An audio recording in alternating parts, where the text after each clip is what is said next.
Political justice party Ghaziabad के कार्यालय के शुभ आरंभ पर मेरठ व बागपत से आई महिला शक्ति राकेश सोदाई व मुकेश धामा व मेरठ शहर के पूर्व चेयरमैन मुकेश पारचा ने पॉलिटिकल जस्टिस पार्टी के राष्ट्रीय महासचिव मनोज कुमार सील के नेतृत्व में पार्टी की सदस्यता ग्रहण की।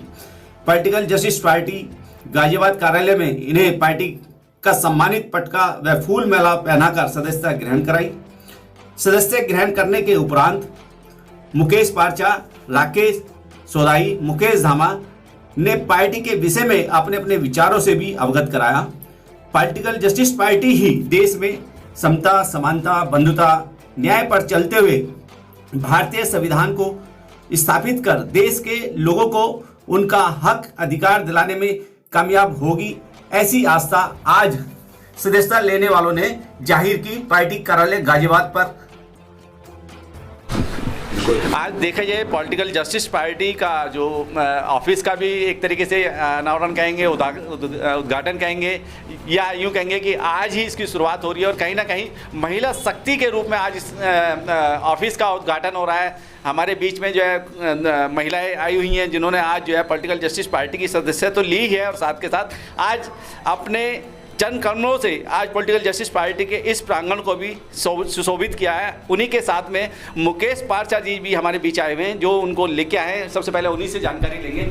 मुकेश पारचा जी, देखा जाए तो आज जो है पॉलिटिकल जस्टिस पार्टी के साथ में आपने इस परिवार में पार्टिसिपेट किया, जुड़े हैं, क्या कहेंगे पार्टी के लिए? एक लंबे समय से बैठे थे, थका सा महसूस कर रहे थे अपने आप को। जी। मिशन का मामला जो पीछे ढकेला जाता रहा है, जैसी चालें चली जाती हैं इस देश में, उसी हिसाब से यहाँ भी हुआ। जो मिशन को पीछे ढकेलने का काम किया जा रहा था, जस्टिस पार्टी मिशन को आगे बढ़ाने का काम करेगी। माननीय काशीराम जी के सपनों को, दीना भाना जी के सपनों को साकार करने का काम, बाबा साहब भीमराव अंबेडकर जी का जो अधूरा काम रह गया था उसको पूरा करने का संकल्प जो इस पार्टी ने लिया है, यही प्रेरित करता, इसी भावना ने मुझे प्रेरित किया कि यहाँ दोबारा से आने के लिए। अच्छा, देखा जाए पारचा जी, कहीं ना कहीं आपने अभी दीना भाना जी का नाम लिया और कहीं ना कहीं दीना भाना जी इस देश के शोषित पीड़ित वंचित समाज को जो राजनीतिक सत्ता की चाबी सौंपने वाले थे मनोहर काशीराम साहब, उनके भी गुरु हुआ करते थे। लेकिन आज इस शोषित पीड़ित वंचित समाज जो मैतर समाज में आता है वो कहीं ना कहीं अपने प्रतिनिधित्व को नहीं पा रहा है। क्या आपको नहीं लगता है कि अपना प्रतिनिधित्व पाना चाहिए उनको? बिल्कुल पाना चाहिए। जब तक लोग गुलामी की राजनीति करते रहेंगे, दूसरों की चप्पल उठाकर सिर पर राजनीति करते रहेंगे, तब तक हमारे शोषित समाज को सम्मान नहीं मिलेगा। आप खुद एक राजनीतिक व्यक्ति है, 35 साल का समय आपका हो गया और कहीं ना कहीं आपने तमाम घाटों का पानी पिया, तमाम लोगों की सेवा की, तमाम पार्टियों के लिए आपने निस्वार्थ सेवा की। क्या आपको नहीं लगता कि आपका भी शोषण हुआ है? बहुत ज़्यादा शोषण हुआ है। 3 बार एमएलए का चुनाव लड़ा हूँ, 1 बार एमपी का चुनाव लड़ा हूँ, मेरठ शहर का अब तक चेयरमैन रहा हूँ भाई। तो सबसे ज़्यादा तो मैंने झेला है। मैं तो ये संकल्प लेकर आया था कि जीवन में शोषितों का सम्मान दिलाने की लड़ाई मुझे लड़नी है, उनके हक और हकूक़ उनको दिलाने का काम मुझे करना है, बाबा साहब के अधूरे सपनों को साकार करने का काम मुझे करना है। मैं ये सोच कर काम किया करता था, परंतु मुझे नहीं पता था इन चालबाजियों का, किस तरीके से आदमी को पीछे धकेला जाता है। अब धीरे धीरे बहुत सारे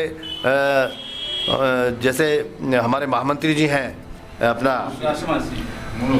मनोज सील साहब, इनके सानिध्य में मैं आया, मेरी मुलाकात इनसे हुई तो मुझे इनके द्वारा पार्टी के बारे में जानकारी हुई और मैंने, चूँकि मैं भी इसी तरह का कोई चाहता था संगठन इस तरह का मिले तो उसमें काम करा जाए जम के।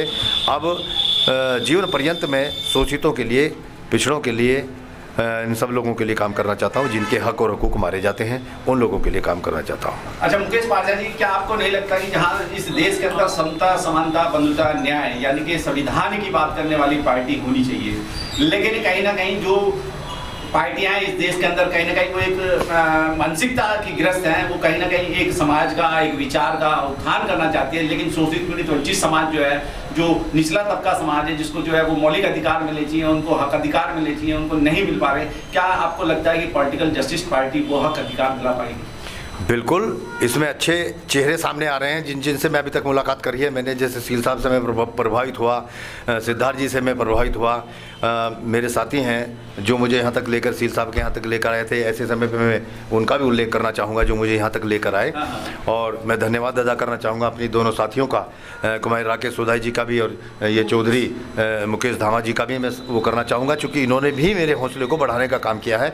मेरी बात को इन्होंने माना और मेरे साथ साथ चल कर जब मैंने इनको बताया कि भाई मैं ऐसे ऐसे पार्टी का जस्टिस पार्टी का पॉलिटिकल जस्टिस पार्टी में मैं समावेश करने जा रहा हूँ, मैं उसमें पहुँचना मतलब उसकी सदस्यता ग्रहण करने जा रहा हूँ, तो इन्होंने दोनों ने चूँकि मुझे गुरु मानती हैं जी, और मैं गुरु इनका हूँ भी, शुरुआत मैंने ही कराई है, तो इस आधार पर मैंने इनको ये दिशा निर्देश भी देना स्वाभाविक था।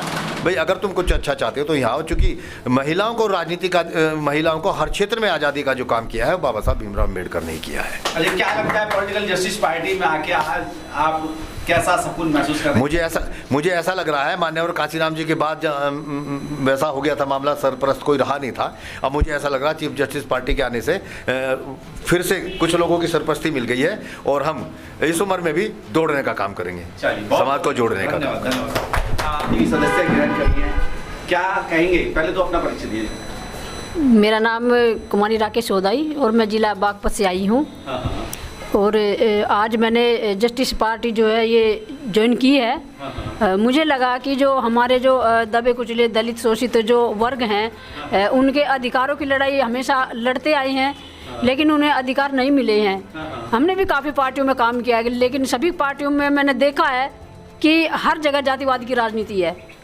क्योंकि जब एक गरीब चुनाव लड़ने की सोचता है उसको टिकट तो नहीं देते वो लोग, क्योंकि ना तो उनके पास 10 करोड़ होते हैं ना वो टिकट ले पाते। पूरी उम्र चली जाती है पार्टी की सेवा करते हुए। मन में सपने होते हैं कि हम भी MP बने, MLA बने, MLC बने, कुछ तो बने, समाज की सेवा करें, लेकिन वहाँ उनका नंबर नहीं आ पाता। लेकिन मुझे लगा कि बड़ा घर हो या छोटा घर हो, लेकिन छोटा छोटा भी होता है, बड़ा बड़ा भी होता है। जब मेहनत करेंगे और लड़ाई लड़ेंगे समाज की तो वो दिन दूर नहीं है जब सत्ता हमारे हाथ में होगी। तो आज आपने जैसे पॉलिटिकल जस्टिस पार्टी परिवार में आपने जो है अपनी ज्वाइनिंग कराई है, आप इस परिवार से जुड़ गए हैं, क्या लगता है कि पॉलिटिकल जस्टिस पार्टी के अंदर जो है महिलाओं की जो है 50% भागीदारी का आश्वासन है पार्टी के मैनिफेस्टो में? आपको लगता है कि आप कहीं ना कहीं उस मुकाम पे पहुंच पाएंगे जो आपने सोचा है? जी बिल्कुल पहुंच पाएंगे, हम पूरी मेहनत करेंगे, एक एक महिला को हम अपने साथ जोड़ेंगे और काफ़ी हमारी टीम है, पूरी टीम के साथ हम ये पार्टी ज्वाइन कर रही हैं। अभी तक जैसा मेरे को सूत्रों से जानकारी मिली, आपने विधायक का भी चुनाव लड़ा, आप जिला पंचायत भी लड़ चुके हैं और कहीं ना कहीं समाज के प्रति समर्पण भावना से भी काम कर रहे हैं। तो क्या लगता है कि अब इस नई पारी की शुरुआत करिए तो क्या वो लोग आपके साथ आ पाएंगे? बिल्कुल आ पाएंगे, वो हमारे बिल्कुल पक्के भक्त हैं। जहाँ सोदाई वहीं हमारी सारी महिलाएं हमारी मेरे साथ है।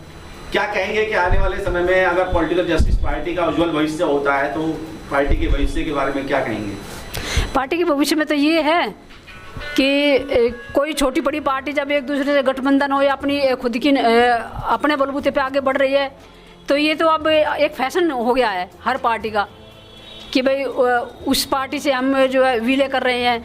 लेकिन अगर ऐसा होता है कि हमें कहीं अगर न्याय नहीं मिलता है तो फिर अपनी पार्टी को अलग हो जाइए, लेकर के अपने दब पे अपने बलबूते पे अकेले चुनाव लड़िएगा। लेकिन हमारे इतना तो संतुष्टि है कि एक प्लेटफॉर्म हमें मिला है अपनी लड़ाई लड़ने के लिए। ये डर तो नहीं रहेगा कि आने वाले समय में हम 50-60 की एज में पहुँच जाएंगे तब हमें इन्वॉल्व किया जाएगा, हमें फिर बैक वहीं आना पड़ेगा जहाँ से हम चले थे। कहीं ना कहीं देखा जाए इस देश के अंदर जितनी भी पार्टियां हैं वो सारी मनवादी पार्टियां और कहीं ना कहीं महिलाओं को चोला चाकी तक ही सीमित रखना चाहती है। लेकिन बाबा साहब डॉक्टर भीमराव अम्बेडकर ने हिंदू कोड बिल लिख के उनको जो ये अधिकार दिए कि वो इस देश की एक छोटी सी नौकरी से लेकर फाइटर प्लांट तक चलाने का काम किया। इसके अलावा जो है एक सूबे की मुख्यमंत्री से लेकर राष्ट्रपति बनने तक का काम किया। क्या आपको लगता है कि बाबा साहब की विचारधारा को पार्टी के माध्यम से तक पहुँचाने का काम करेंगे? जी जी बिल्कुल बिल्कुल। बाबा साहब की जो भाषा है, जो उनके जो मैनिफेस्टो में है पार्टी के, महिलाओं का हक और अधिकार की जो लड़ाई है वो हर महिला और हर घर तक हम पहुंचाने का भी काम करेंगे और हर महिला को पार्टी में जोड़ने का भी हम काम करेंगे। इस चीज़ से सबसे ज़्यादा प्रभावित होंगी महिला। हर पार्टी में कोई कितना भी परसेंटेज चाहे ना हो, लेकिन मुझे पूरी उम्मीद है कि इस पार्टी में कम से कम 50% भागीदारी महिलाओं की रहेगी। चलिए ठीक। आज देखा जाए तो पॉलिटिकल जस्टिस पार्टी की आपने जो है सदस्यता ली है, क्या ऐसा महसूस कर रहे हैं आज? बहुत अच्छा महसूस कर रही जी। हमें ऐसा लगा कि किसी ने तो हमारी कदर की कि नहीं, कोई भी औरतों की कदर नहीं करता, कितनी भी मेहनत करो। जी जी जी जी। मेहनत बहुत करते हैं पर कदर कोई नहीं करता। अच्छा, आपसे पहले भी कितनी राजनीतिक पार्टियों में आपने अपनी? नहीं जी, अभी थोड़े दिन से ही जुड़ी मैं। अच्छा, ये फ्रेश मामला है। हाँ जी। जिस तरीके से देखा जाए पॉलिटिकल जस्टिस पार्टी कहीं ना कहीं महिलाओं के अधिकार के लिए ये जो है बिल्कुल एकदम ठीक है जी, आगे है हर तरीके से। ठीक है जी। तो क्या आपको लगता है कि आपको यहाँ वो सारे अधिकार मिल पाएंगे जो आपको चाहिए? लगता है जी, हम इसे लेकर चलेंगे, मजबूत बनाएंगे, बहुत महिला जोड़ेंगे। जहाँ पीछे मेहनत की हमने, आगे और ज़्यादा करेंगे। इसको हम बना के बहुत मजबूत कर देंगे। आप देखना ये 50 से ऊपर जाएगी। अन्य पार्टियों की अगर बात की जाए, अन्य पार्टियों में महिलाओं को जो है कहीं ना कहीं पीछे रखने का काम किया जाता है या उनको दरी बिछाने या दरी उठाने के लिए इस्तेमाल किया जाता है। लेकिन पॉलिटिकल जस्टिस पार्टी एक सम्मानित पार्टी है, वो जी महिलाओं का जी जी जी सम्मान सम्मान करती है। तो इस कायदे को लेके आप कहाँ तक जाएंगे लोगों महिलाओं के बीच में? इसमें तो ऐसा मानो जी, यही जो राकेश जी ने भी बताया कि एक घर छोटा हो या बड़ा हो, ये हम अपना घर सोच कर चलेंगे। ये पार्टी नहीं बनी है, इसमें पहले आए हम तो सबसे इस बात में तो सबसे पहले हम ही हुई।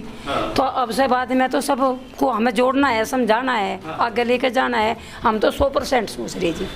अच्छा, देश के महिलाओं के लिए अगर कुछ संदेश देने की बात की जाए कि पॉलिटिकल जस्टिस पार्टी से क्यों जुड़ना चाहिए, क्या कहेंगे इस बात को लेकर? ये समझाएंगे जी, ये पार्टी हमारे हक अधिकार के लिए है। कोई भी हमारे हक अधिकार के लिए लड़ा, ये पार्टी खड़ी हुई है। ये हम इज्जत करते हैं, हम औरतों का, हम औरतों को आगे लेके जाएगी कि कोई मदद नहीं करता। यहाँ मिलती है इज्जत, जहाँ इज्जत मिलती है वहाँ जाना चाहिए, काम करना चाहिए।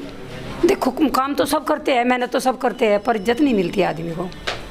चलिए ठीक है, अपना एक बार नाम परिचय मुझे बता दीजिए। मुकेश धामा, कहाँ से है? बागपत। ठीक जी।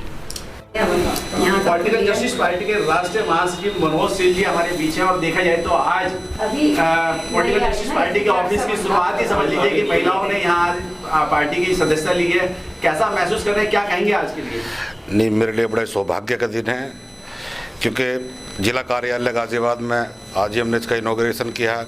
और सबसे बड़ी बात ये है कि हमने इसका इनॉग्रेशन भी महिला सशक्तिकरण के साथ किया है, क्योंकि पार्टी का मैनिफेस्टो है कि पार्टी के जो भी गतिविधियां हैं, जो भी कार्यकारिणी है, तो महिलाओं को 50% कम से कम प्रतिनिधित्व दिया जाए। और पॉलिटिकल जस्टिस पार्टी इसके लिए वचनबद्ध है और इसको दृढ़ संकल्पित है। देखा जाए अन्य पार्टियों में जो है महिलाओं का शोषण या उत्पीड़न होता है, लेकिन पॉलिटिकल जस्टिस पार्टी के मैनिफेस्टो में वरीयता दी गई है महिलाओं को। तो क्या जिस तरीके से आज शुरुआत हुई है महिलाओं की जुड़ने की, इसको कितनी तेजी से आगे बढ़ाया जाए, क्या कहेंगे? देखिए, जहाँ तक दूसरी पार्टियों का है और उनका नज़रिया महिलाओं के प्रति क्या है, मैं तो उसके बारे में बता नहीं सकता। लेकिन पॉलिटिकल जस्टिस पार्टी का जहाँ तक मसला है और पार्टी का उद्देश्य है, हम बाबा साहब को मानने वाली विचारधारा के लोग हैं। पार्टी का नाम भी पॉलिटिकल जस्टिस पार्टी है। तो राजनीतिक न्याय, महिलाओं को राजनीतिक न्याय मिला ही कहाँ है अभी तक। तो हम ये चाहते हैं कि महिलाओं को हम उचित प्रतिनिधित्व देकर और अपने साथ कंधे से कंधा मिलाकर वो चलें, क्योंकि घर नहीं चल सकता बिना महिलाओं के, देश पार्टी तो क्या चलेगी। तो बड़ी महत्वपूर्ण भूमिका है इस देश की आज़ादी की लड़ाई में भी, देश के पार्टियों में भी, सत्ता के लिए भी।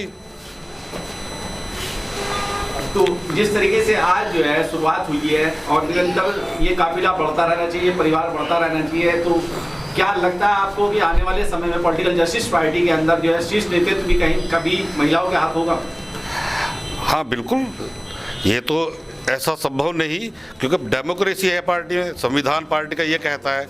अगर आज हमारे राजेश साहब राष्ट्रीय अध्यक्ष हैं, कोई और भी अच्छा कार्य करता होगा, जो कैबिनेट चाहेगी उसको प्रतिनिधि दिया जाएगा। और ये भी संभव है पार्टी में, ऐसा नहीं है, ये भी संभव है। 2022 का चुनाव है, पॉलिटिकल जस्टिस पार्टी का जो है समाजवादी पार्टी के साथ में अलायंस हुआ है, बहुत तेजी से जो है चुनाव की सरगर्मी चल रही है। सर्दी बहुत ज्यादा है लेकिन चुनावी गर्मी बहुत ज्यादा है। जी जी, इस चुनावी गर्मी का थोड़ा बहुत एहसास हमें भी करा दीजिए, क्या सरगर्मी चल रही है गर्मी? देखिए, चुनाव का जहाँ तक हमारा अलायंस हुआ पॉलिटिकल जस्टिस पार्टी का समाजवादी पार्टी के साथ, तो अब यही है कि अलायंस करने का भी जो वजह थी ये रही कि प्रदेश से मनुवादी पार्टियों को हटाया जाए, खासकर बीजेपी को। इस बीजेपी सरकार ने पिछले 5 सालों में शोषित, पीड़ित, वंचित, सामाजिक भेदभाव, अत्याचार, शोषण, मजदूरों का शोषण, किसानों का शोषण, महिलाओं का शोषण चरम पर हो रहा है।